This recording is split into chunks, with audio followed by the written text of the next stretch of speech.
মঙ্গলবার শুভ বাংলা নববর্ষ ১৪৩২। বাংলা নববর্ষ উপলক্ষে রাজ্যের সকল অংশের রাজ্যবাসীকে শুভেচ্ছা এবং অভিনন্দন জানান মন্ত্রী সুধাংশু দাস। এক ভিডিও বার্তায় মন্ত্রী জানান, এই দিনটি হিন্দু বাঙালিদের জন্য অত্যন্ত গুরুত্বপূর্ণ এবং ঐতিহ্যবাহী।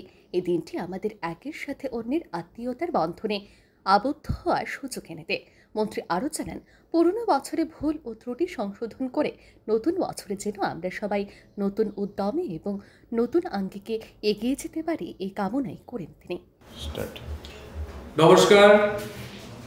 ১৪৩২ বাংলা নতুন বছরে রাজ্যবাসী সবাইকে আমার অন্তরের অন্তঃস্থল থেকে জানাচ্ছি অনেক অনেক আন্তরিক শুভেচ্ছা এবং অভিনন্দন।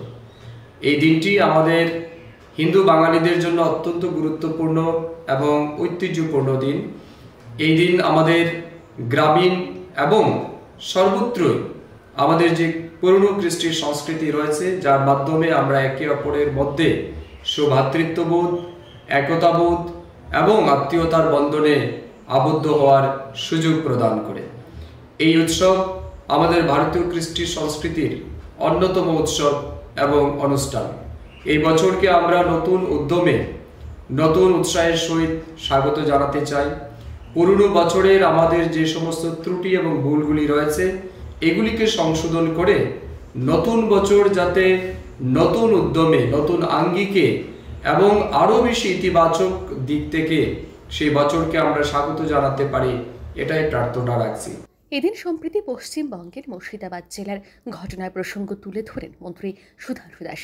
তিনি জানান, আজকের নববর্ষের দিনে আমরা আনন্দে মেতে উঠেছি, কিন্তু পশ্চিমবঙ্গের মুর্শিদাবাদ জেলায় হিন্দু বাঙালিরা এভাবে আনন্দে মেতে উঠতে পারছেন না। তারা বিভিন্ন শরণার্থী ক্যাম্পে আশ্রয় নিয়েছেন। তাদের অপরাধ তাদের হিন্দু ধর্ম, সনাতন ধর্ম। তিনি বলেন, আজ আমরা যখন সাধ্যমতো মাছ, মাংস, মিষ্টি ইত্যাদি ভালো আহার করছি, ঠিক তখন শরণার্থী শিবিরে আশ্রিতরা শুধু খিচুড়ি খেয়ে দিন অতিবাহিত করছে। এই প্রসঙ্গে বিশ্বকবির কবিতার পংক্তি উচ্চারণ করে শরণার্থী শিবিরে আশ্রিতদের প্রতি সমবেদনা জানিয়ে মন্ত্রী বলেন, আজকের এই শুভ দিনে আমার প্রার্থনা আমরা যেন ঐক্যবদ্ধভাবে লড়াইয়ের মাধ্যমে অশুভ শক্তিকে প্রতিহত করতে পারি। এই দিনে আমরা সবাই আনন্দ করলেও হৃদয়ের গভীরে হালকা ব্যথা বা হালকা কষ্ট নিশ্চয়ই রয়েছে। কারণ আমাদের পার্শ্ববর্তী রাজ্য পশ্চিমবাংলায় আমাদের হিন্দু সনাতন ধর্মের মানুষ আজকের দিন আমাদের মতো আনন্দ করতে পারছে না। তারা শরণার্থী ক্যাম্পে রয়েছে। তাদের অপরাধ, তাদের ধর্ম হিন্দু সনাতন ধর্ম। সেই হিন্দু সনাতন ধর্মের নাগরিক হওয়ার অপরাধে মুর্শিদাবাদ, পশ্চিমবাংলায় সেখানকার জেহাদি কট্টরপন্থীদের দ্বারা অত্যাচারিত হওয়ার ফলে তারা নিজের বাড়িঘর ছেড়ে শরণার্থী ক্যাম্পে আশ্রয় হয়েছে। আমরা সবাই যখন মাছ, মাংস, দই, মিষ্টি, অন্যান্য সুস্বাদু খাবারের স্বাদ গ্রহণ করছি, ঠিক সেই সময় তারা শরণার্থী ক্যাম্পে খিচুড়িকে নিজের জীবন রক্ষা করছে।